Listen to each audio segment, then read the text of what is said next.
Hey everyone, thank you so much for joining this session today. My name is Michael Brito and I'm the head of digital analytics at Hexnode Group. We are an integrated communications firm. And I want to welcome you to Hexnode Partner Summit 2021.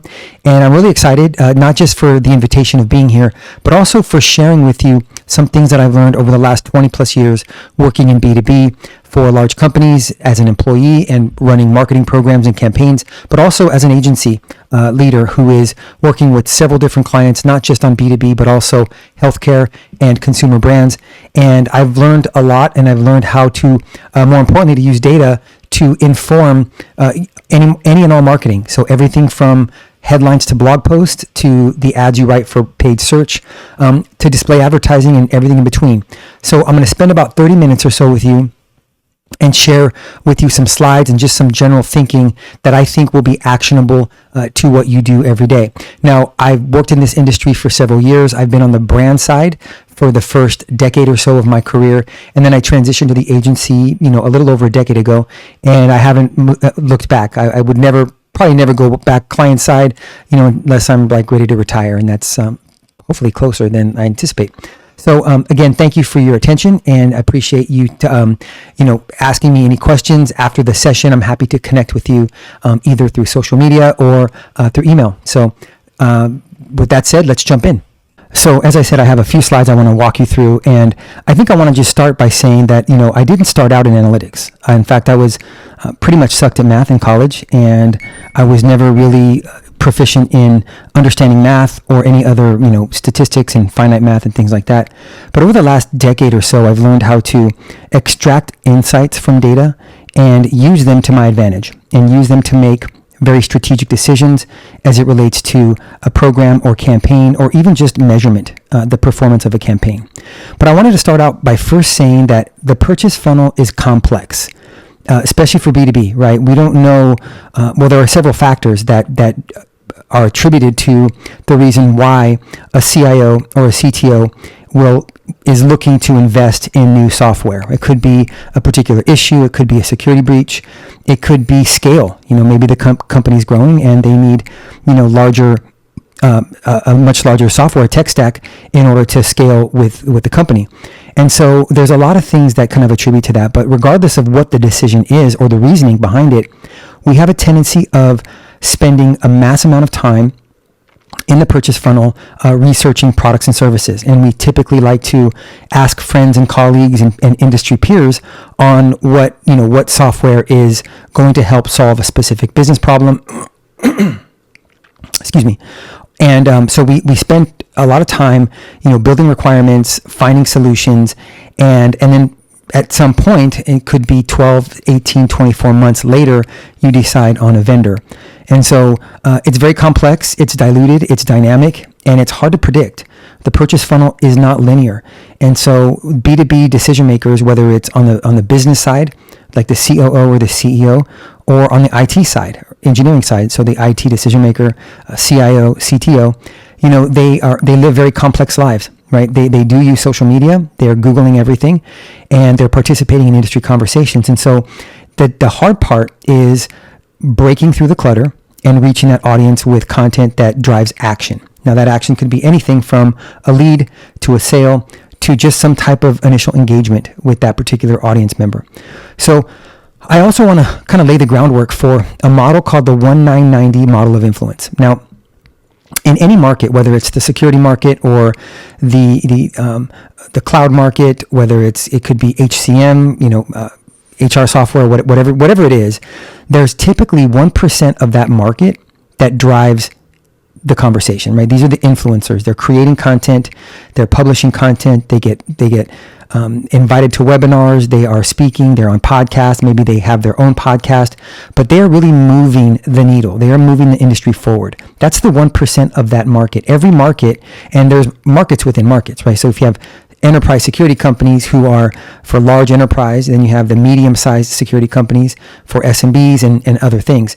And so there are several markets, but it's important to understand that within a given market, 1% of that market is driving the conversation. They're the influencers. Now the 9% is what I call the audience. They are also influential, and they typically take the 1% content, they contextualize it, they provide their own perspective on it and share it, right? These are your IT decision makers, your CIOs, your early adopters of technology. And I just want to say that everybody is influential. Everybody has some level of influence. And so, just because someone is labeled an influencer and someone else isn't, doesn't mean that the other person is not influential. It's just, people have different definitions as well. And so the 90%, these are what I call the enthusiast or the broader market, right? They rely heavily upon word of mouth, peer recommendations. They are Googling everything, and they're also highly, highly influenced by both the 1% and 9%. So today we're going to talk about a couple different audiences, but I want to talk really quickly about the economics of brand relevance. Now, many of you are in business and you've been in business for quite some time.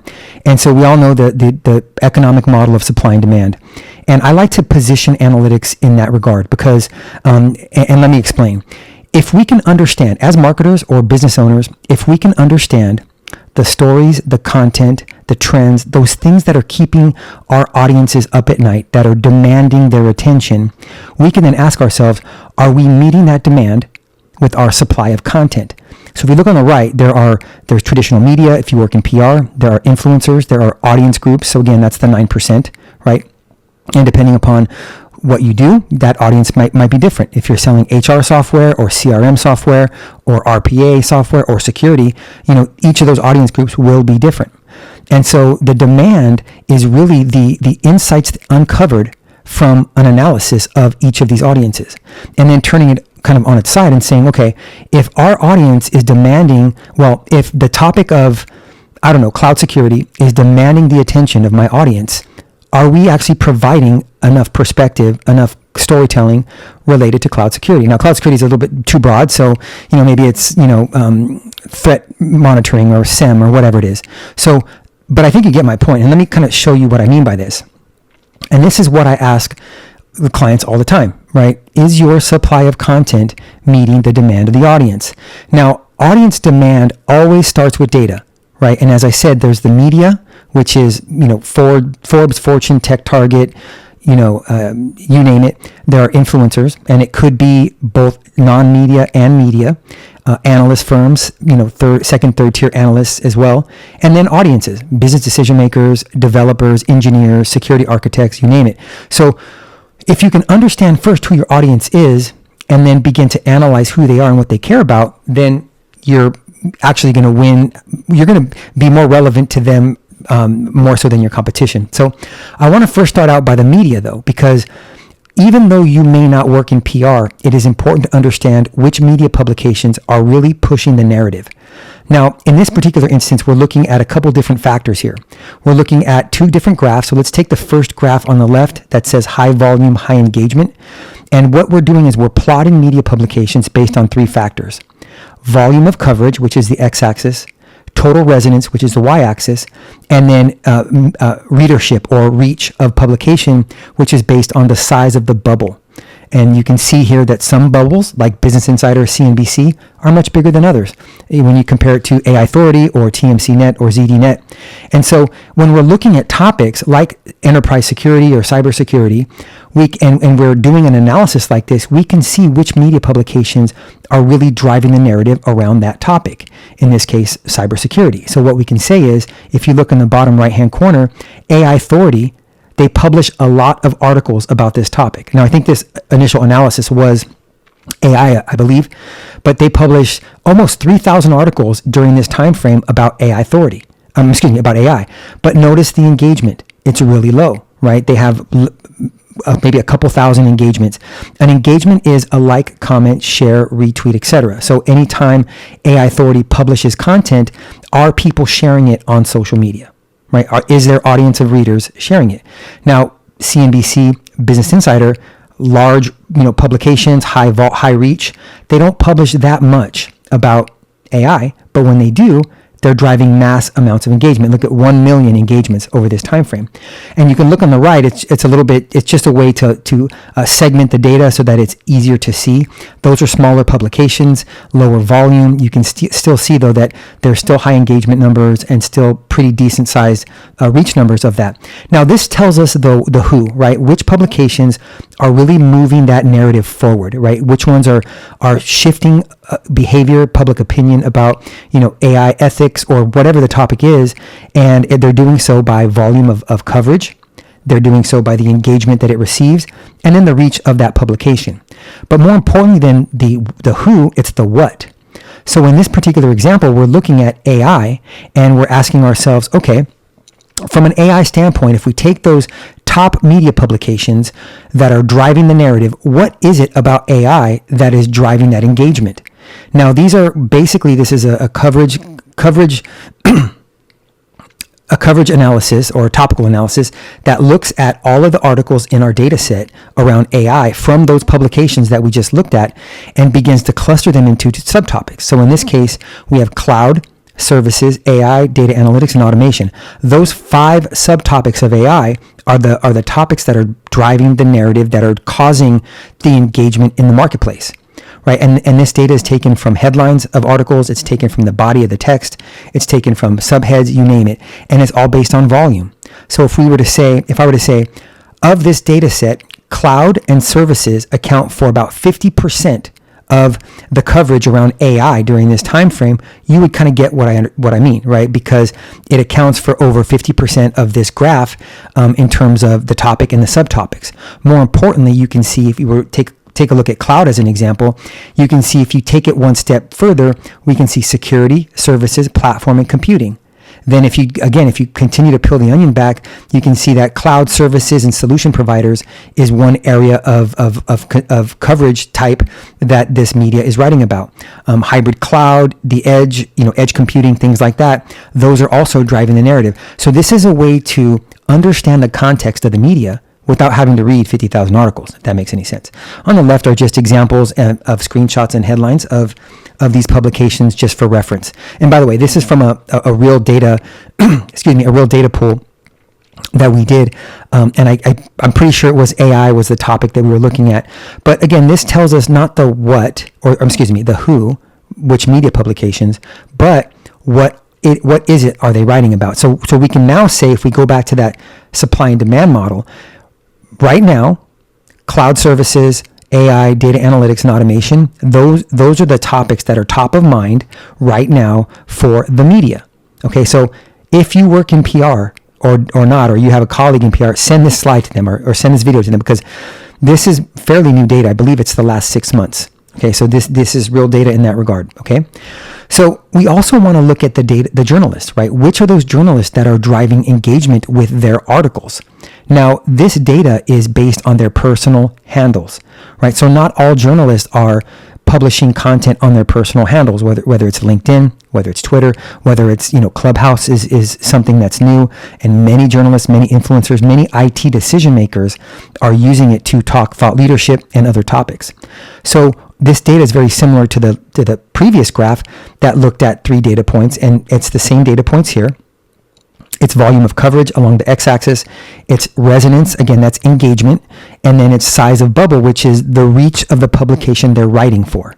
So, for example, Kyle Wiggers in the upper far right-hand corner writes for VentureBeat. He's published almost 300 articles, generates a ton of engagement, but VentureBeat is not as big as, let's say, for example, CNBC. Okay, so we're looking at individual journalists based on what they're writing about related to the topic of AI, right? And these are real journalists, real names, and so you can start to see the type of influence that these journalists are having. And again, it's great for your PR teams because they can go and prioritize, who they're going to reach out to, who they're going to build a relationship with, and a lot of times it does showcase and highlight new journalists who may not have been on their radar prior. Now, moving into the audience, right? What we're looking at is a persona slide. Now, you might have downloaded a persona template from HubSpot. Maybe you sat in a conference room and put a whiteboard and started writing. This is Joe. He's 35 to 56. He makes $110,000 a year. He manages an organization of 700. So you've seen those, and most of the time those are just based on a brainstorm or an intuition, or it's an audience that you want to have. What we're looking at here is an actual audience of C-suite executives. So we do a lot of audience analytics, and so we built an audience of about 5,000 people, and these are people who have self-identified as working as being a CIO, CMO, COO, and I think there were 15 other job titles. So think of head of IT, VP of IT, VP of infrastructure, head of this, head of that. And we pulled them into a panel, and we began to analyze their behavior. So all of this data is based on the behavior of the C-suite executives, the 5,000 that I mentioned. And you're going to have some very popular executives in here, right? The CEO of Box is in here. The CEO of Apple, Cook is in here. Benioff's in here. And these are people who are having conversations publicly and talking about technology. And we've collected that information and we analyze who they are. Now, we can look at a couple things here. Purchase influence factors. How are they purchased? Well, I would have thought that colleagues and influencers were more of an influence on them, and it is, just not as much as brand name, right? So this is kind of an interesting play here, because if you're a new company and you don't have that brand affinity towards an audience, well, it's going to be a little bit more difficult for you to sell in your product, because you're competing with, brands legacy brands perhaps, who have been around for years. Looking at the upper right-hand corner, top channel affinities, they use Reddit. We kind of know that. They're using Twitter. 100%. By the way, if you're not on Twitter and you're in B2B, you need to be on Twitter. I mean, it's full of conversations from, you name it in the IT, the stack of job descriptions. Everyone from the desktop engineer to the CIO and everyone in between, they're all on Twitter, and they're all having very unique and some technical conversations about how to solve business problems. You also have Medium, Facebook, LinkedIn, and YouTube. So these are their top channel affinities. But here's where it gets pretty cool. Now we're looking at, okay, based on their preferences, right? So follower relationships, what publications do they have an affinity towards? And you can see here, and some of these are pretty, we could probably guess that most of these are top of mind, right? So New York Times, HBR, The Economist, things like that. Same with the tech publications like CIO.com and, The Verge and things like that. But you can actually go even much deeper than that and find those unique media publications that are based on a comparison of an index. So if you take a random sample of internet users, compare it to this IT group, and you can see how unique they are based on some of those niche publications that they are reading and sharing and talking about online. Then you have your top influencers. These are journalists specifically, who are influencing the C-suite based on what they're writing about in the media. Now, in some cases, we'll want to look at other influencers as well. In this case, and I think this was for a new business pitch, and it was, it was more focused on PR. So, we looked for those journalists that were really influencing their behavior. Now, similar to the coverage analysis, we're looking at what's top of mind for the CIOs. Okay, so this is the same concept, but this content is social content. It's not articles from, Fortune and Forbes. These are tweets. In some cases, they're LinkedIn updates. In some cases, they're Instagram posts. But these are the content that they are publishing on their mobile devices and from their computers. And so you can see here, as it relates to AI, it's a little bit different than what the media is writing about, right? They're talking more, it's a little bit more technical. You can see things like infrastructure. You can see things like machine learning, modeling, IoT, data science, RPA, ML ops. But then you also have kind of a business conversation, right? Digital transformation, innovation, integration, cloud, scale, all those things, analytics. So now what we're looking at is the actual vernacular that this audience is using when they're talking online. And you have to ask yourself, okay, if this is what's top of mind for my audience, am I providing enough context, enough stories, enough, white papers and blog posts and etc. that address these issues? More importantly, are we using this terminology in our headlines, in our blogs, in our social content? So and I call this topical relevance, right? Because these are the topics that are relevant to this audience. Now, moving on to the influencers, and we're almost done. I know I'm going fast, but I want to save just a few minutes towards the end to talk about how to make this applicable. This is an influencer. This is the 1% of data science. So if you look at the topic of data science or the data science industry, Kirk Bourne is probably one of the most influential data scientists on the internet. And he's like a PhD. Like he has a PhD in astrophysics. He is like, and I know him personally. Like when I can't even talk to him, right? Because he's a great guy, but he's just on so much of a different level than I am. My point is that this is Kirk, and this is basically an influencer profile, and this is basically saying, okay, Kirk has, over 200,000 people in his audience across, at least in this particular instance, Twitter and LinkedIn. But then if you look on the right, this is basically a conversation analysis based on what Kirk Bourne is publishing on social. He talks a lot about data science. He also mentions AI and 5G and quantum quite a bit. So you can see that these are all based on their different sizes, right? So the data science, obviously he's a data scientist, so that's the largest piece of this analysis. But then those others, artificial intelligence is a little bit smaller than 5G, then quantum probably takes up maybe 15, 20% of his conversation. You can see what matters to him, right? And you can start to understand, okay, well, he's talking about Python and regression analysis and clustering and smart cities as it relates to data science. And from a 5G standpoint, he's talking about scaling and security and mobile security. So these are things that are relevant to him, right? So we're looking at the demand of one influencer, right? What are the stories that are demanding Kirk's attention online? Now, if you have an influencer program where you're trying to reach these influencers, this is highly valuable information. A couple other points here is, at the bottom you have folks who are influencing Kirk Bourne. These are folks that I've worked with, people that I know in the industry. You can see where he was mentioned in the media from a PR standpoint. And then more importantly, you can see this other, these two boxes underneath Kirk's profile. It says total mentions and share of mentions. Now, as I said, we have a panel of IT decision makers. And when we run a filter of those within that data set and look for any mention of Kirk Bourne or anything that he's published, he was mentioned over 176,000 times by our panel of IT decision makers. So this guy is not only reaching over 210,000 people, but he's also highly influential amongst the audience that we care about, and that's an important distinction. Influencer mapping is really a way to look at groups of influencers and see how they're connected. And you can run an analysis just like I did, similar to the previous slide, on one influencer, on 2, on 5, on 10, on 20, even 100 influencers. We've done that before. It's just like doing an audience analysis, but it's just different types of people and probably less quantity.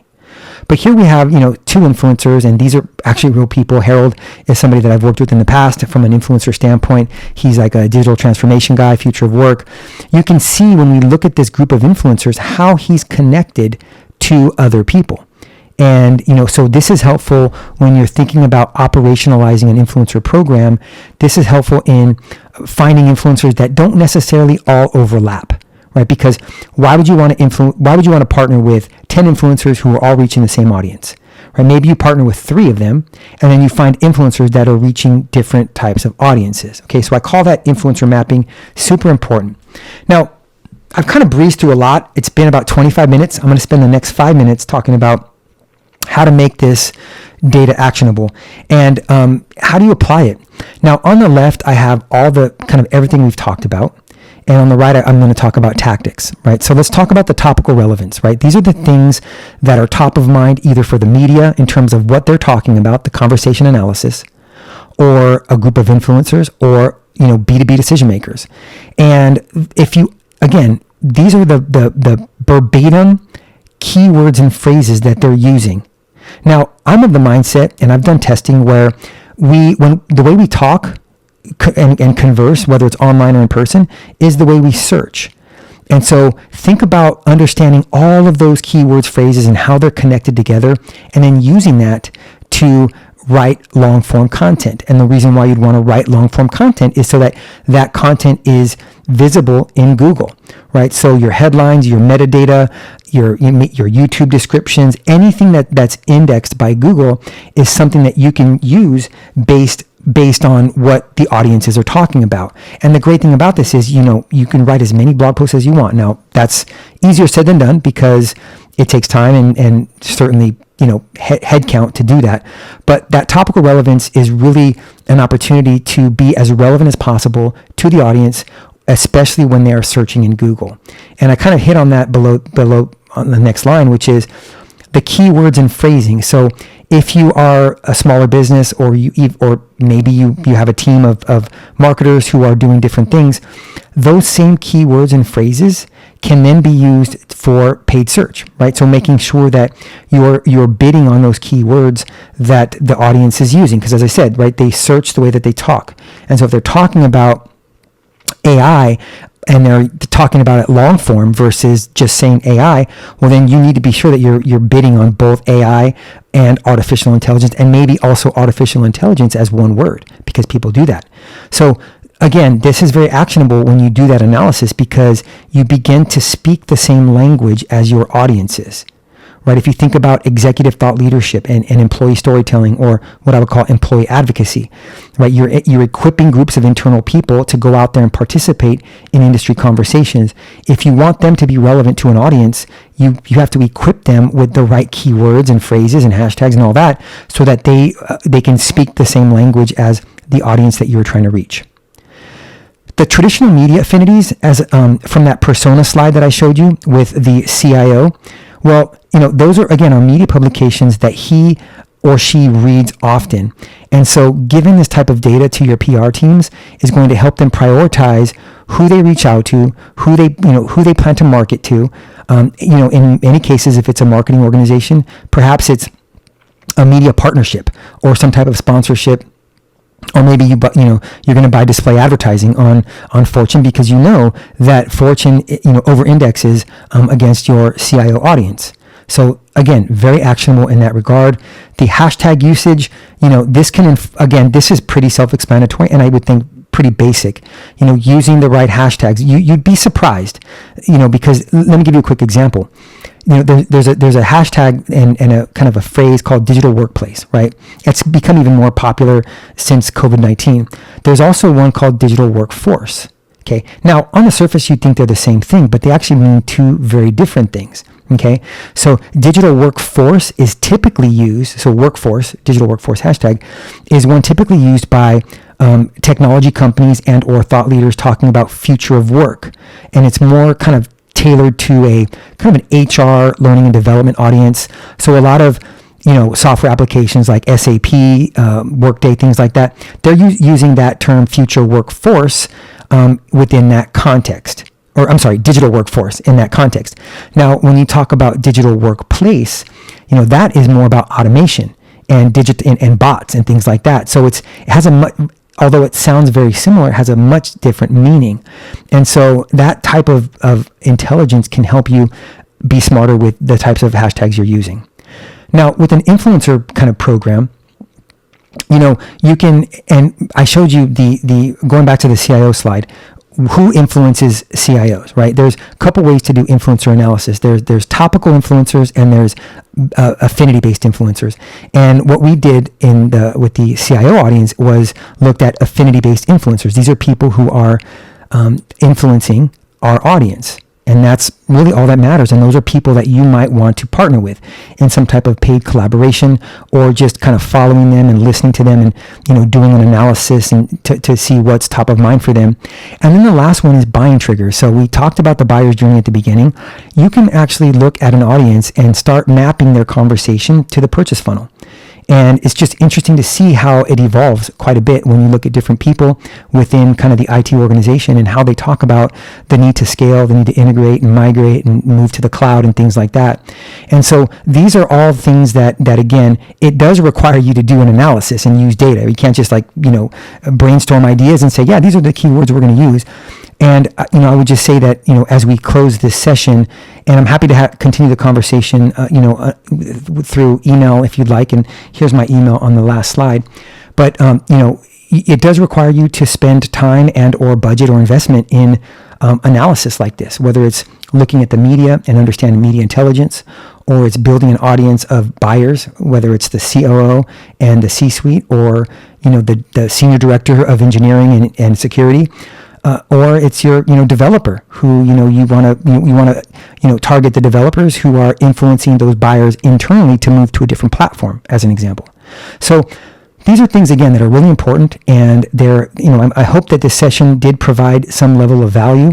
I only had 30 minutes, and I know I covered a lot, but I do, talk about a lot of this stuff on my YouTube channel. I didn't put this up here, so I don't mean to be self-serving and promotional, but I probably have like 100 videos, honestly, and I go through a lot of similar decks like this, and also software that you can take a look at, and most of them are actually, all of them are under 10 minutes. So I purposely do really quick 10-minute videos for people who don't have a ton of time. So with that said, I just want to thank you all for tuning in today. I really appreciate your time, and I hope you have fun at the rest of this Partner Summit. Hexnode's been really good, and I've already attended a few sessions, and they've been phenomenal. So I hope you feel the same way, and I hope you have a great afternoon, and I'll talk to you soon. Thank you.